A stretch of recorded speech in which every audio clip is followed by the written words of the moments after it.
So thank you all for joining with me on today on a seminar or a introduction about embracing sustainability in home products, making food contact materials safe and circular.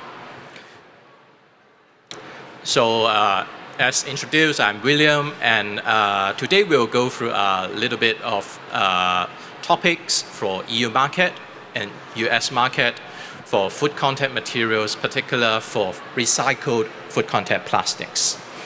And I would like to talk about SGS solutions on testings and our SGS green marks, particular for recycled materials as well. So without delay, I would like to start for our topics. First of all, the EU market for the FCM recycled plastic regulation. So the regulation is actually published on 2022 September, and it is applicable on October 2022 since then. So it repeals the old regulations 2082 and 2008. It also stipulates that recycled materials that are not being recognized by the regulations are not able to be placed on the market since July 2023. So currently there are two approved technologies that can be used under the regulation. The first one, it would be mechanical recycling for recycled PET materials. So it is a very common recycle technology nowadays to recycle PET materials, for example, water bottles, food packagings, etc. So it is very commonly used, and therefore it is recognized by the EU regulations. Also, other polymers that are under a control system recycled could be authorized under the regulation as well. But you will need to obtain an authorization from the EU authority, the EFSA, before the usage to make the food contact materials. So it is noted that there are a few enforcements in EU, particular for recycled plastics. We have noticed that there are recall cases in EU regarding recycled polypropylene FCM, which is being recalled in the EU countries. So it is being a trend in the EU to do such recalls. So you have to pay attention when you are using recycled materials for food contact materials. So we also want to give some keynotes for the manufacturers who want to use recycled materials. So first of all, you need to get a DOC when you purchase the material. It is a declaration of compliance regarding the regulation from the recyclers or from your upstream. Secondly, you need to ensure that all informations are shown in the containers of the recycled plastic materials. Thirdly, you will need to fill in a DOC as well to your downstream once you have completed your production with your recycled materials. Furthermore, you will need to have your documents requirements prepared after you have finished with the DOC. And also, finally, you will need to have a labeling and instruction provided to your end customers for your product. So regarding the DOC, you will need to put down the requirements and the restriction for the recycled technology. For example, recycled PE materials could not be used in ovens or microwaves. Then you will need to put it clearly on the labeling to instruct your end users that the materials are not being able to be used in microwave or ovens. Also, you will need to provide a recycle authorization number and the installation number as well. These numbers could be get from your upstream, which is provided by the EFSA once the recycled materials is purchased. Also, you will need to provide a recycled content percentage in your DOC as well. This can help your downstream to understand the percentage of recycled content in the product or the material, hence to provide an ultimate percentage once the product is placed in the market. Secondly, we need to ensure that the informations are provided in the containers of recycled plastics. It should be labeled that the materials are food contact safe, so you have a food contact logo.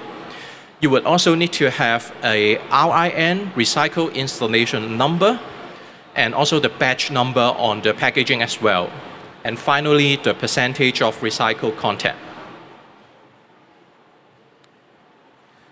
So regarding the DOC, in your DOC, you will need to put in the trade name or the batch number of your product. You will need to also have the recycled plastic information written in the DOC as well.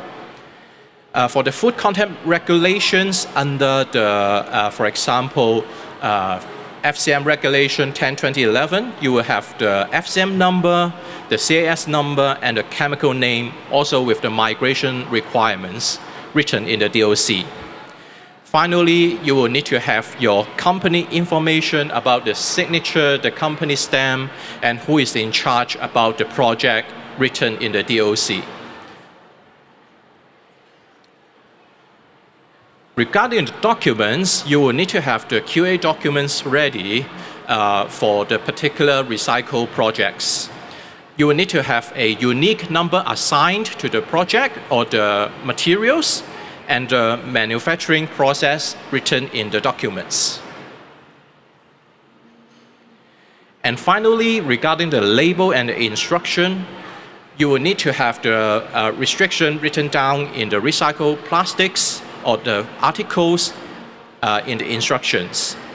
In case the instructions cannot be laid down in the packaging, then a instruction manual can be provided as well. So SGS can provide a range of FCM recycled plastics solutions to you. So we can provide a training on how to deal with the EU FCM recycled plastics, because it is a very complicated regulation. So SGS can help to provide a training to understand and how to deal with the regulations. We can also do a determination of the decontamination efficiency, because recycled plastics are important to know the decontamination efficiency so that the plastic is safe and clean to be used as food contact materials. This is also known as the challenge test or surrogated contamination test. We can also do factory audits in quality, safety, and the process improvement regarding the recycled plastics.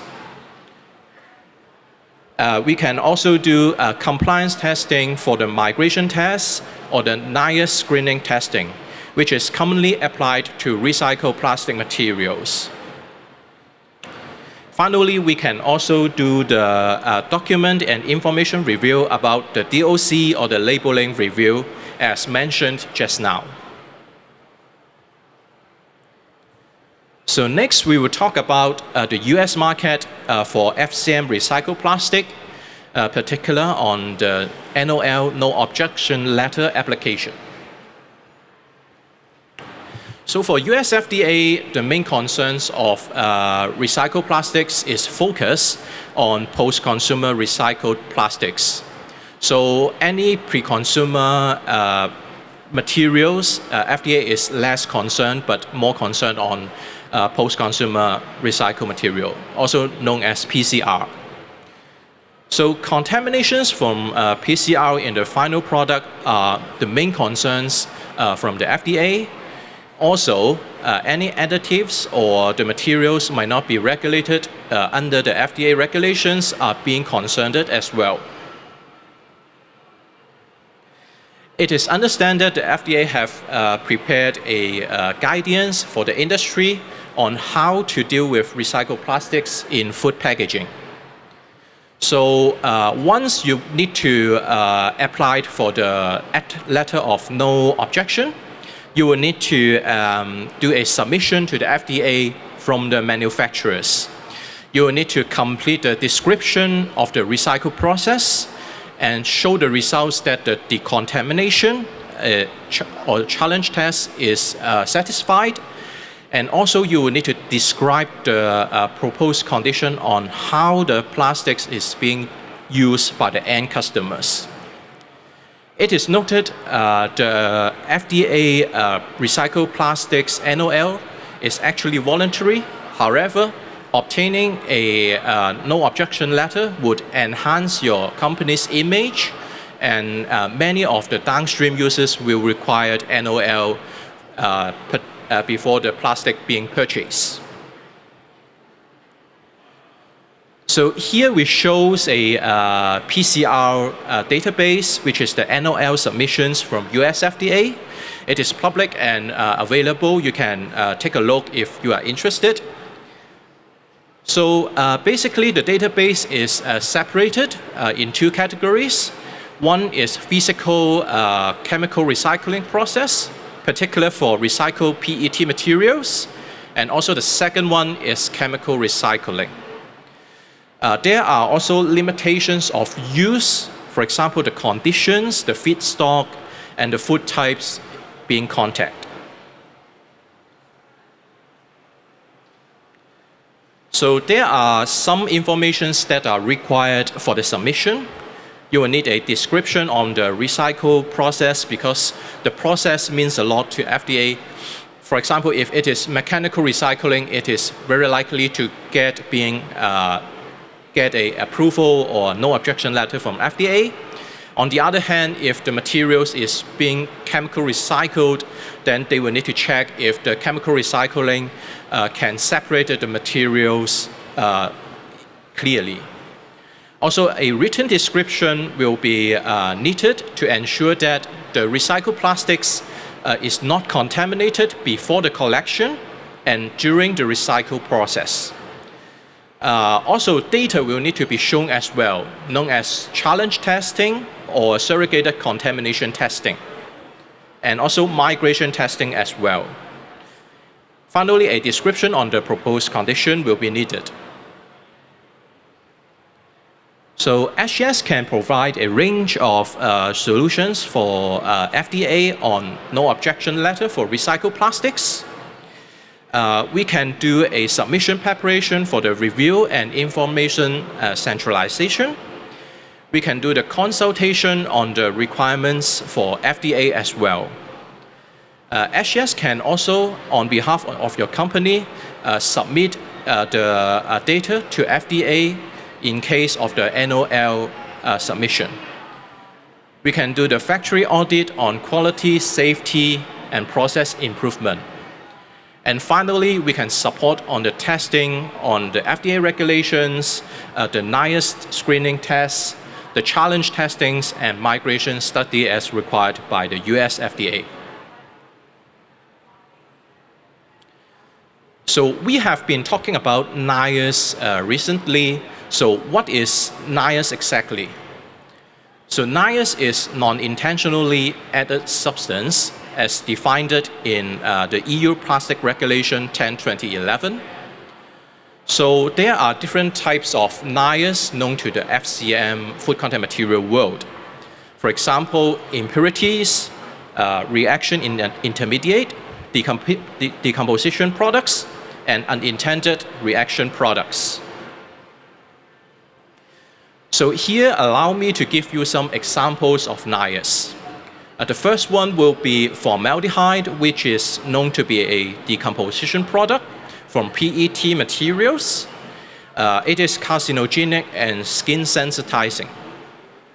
The second one will be aniline, which is an impurity coming from colorant, which is known to be carcinogenic and mutagenic.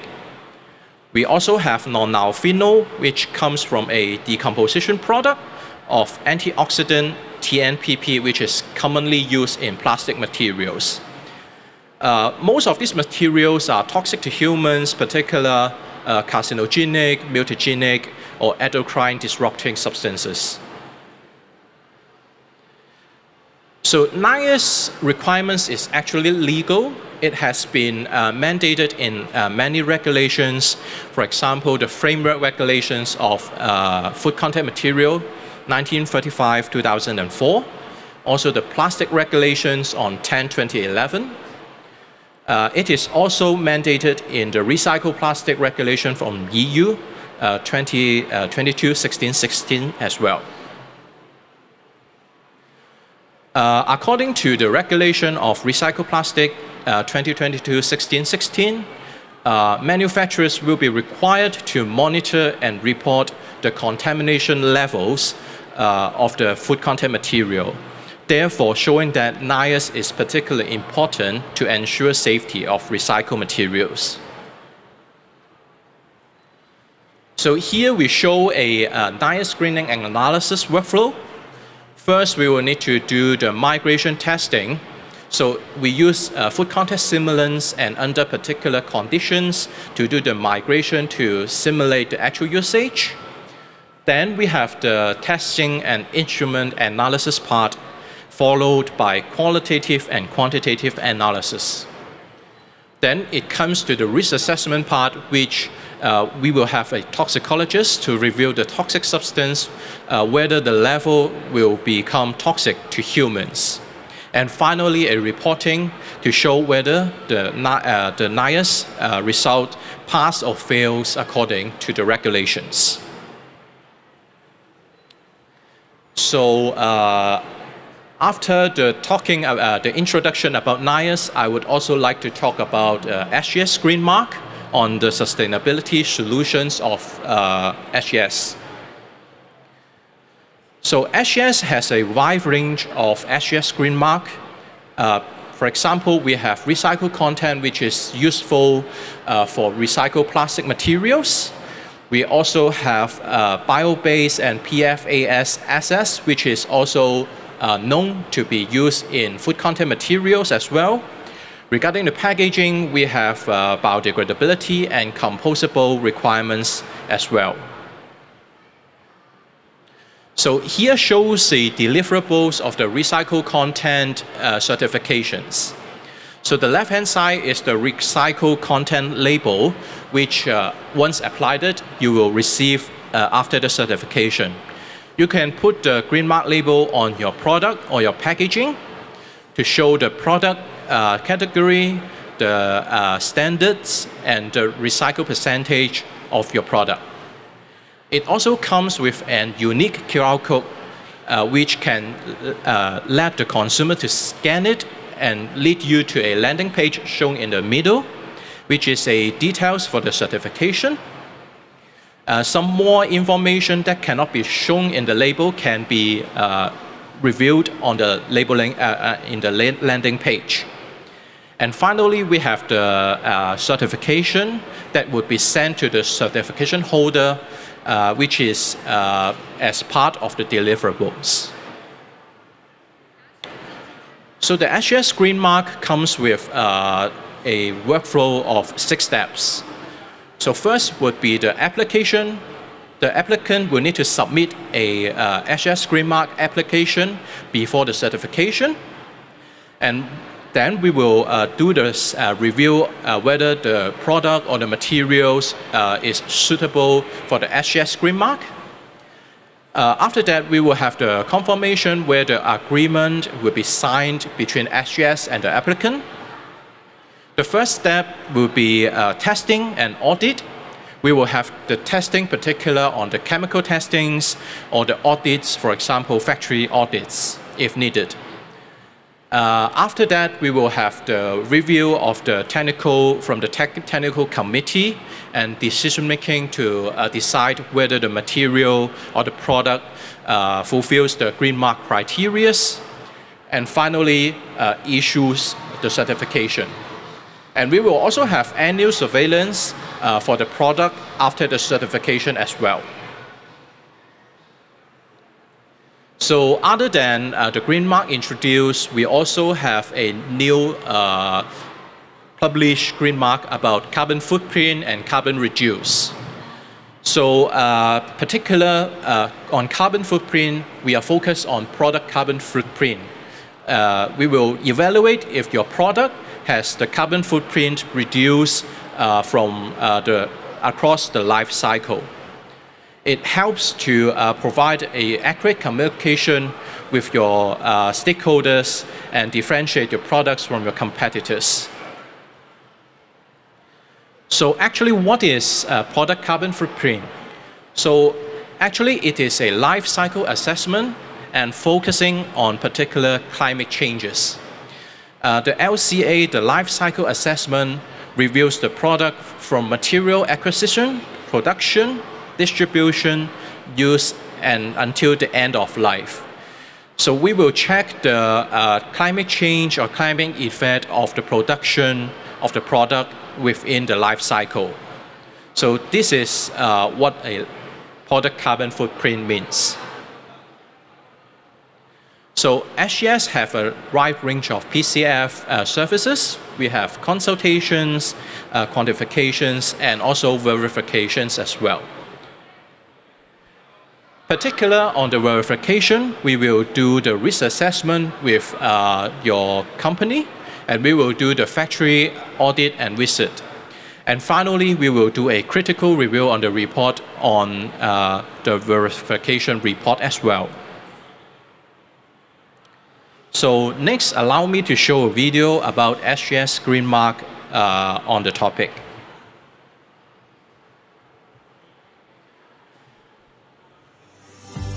Your customer base is changing. Sustainability is now a key driver for consumers. They want eco-friendly products from socially and environmentally responsible companies. But how do they do this? They check the label. The good news is they are more likely to buy a product labeled environmentally friendly, and they will pay more for it. But unsubstantiated, ambiguous and false claims are destroying trust in environmental product claims. This is greenwashing, and governments and consumers throughout the world are responding, giving your company the opportunity to gain competitive advantage. Introducing SGS Green Mark certification, the perfect way for you to demonstrate the sustainability of your products. Start by choosing the environmental attributes relevant to your product. We then independently assess your product against internationally recognized standards. If it complies, you can display the globally recognized SGS Green Mark on your product and packaging.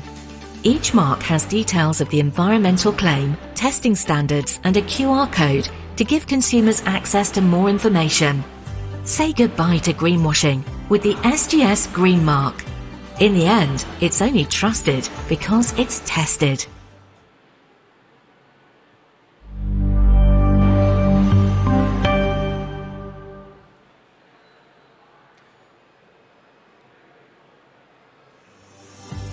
Your customer base.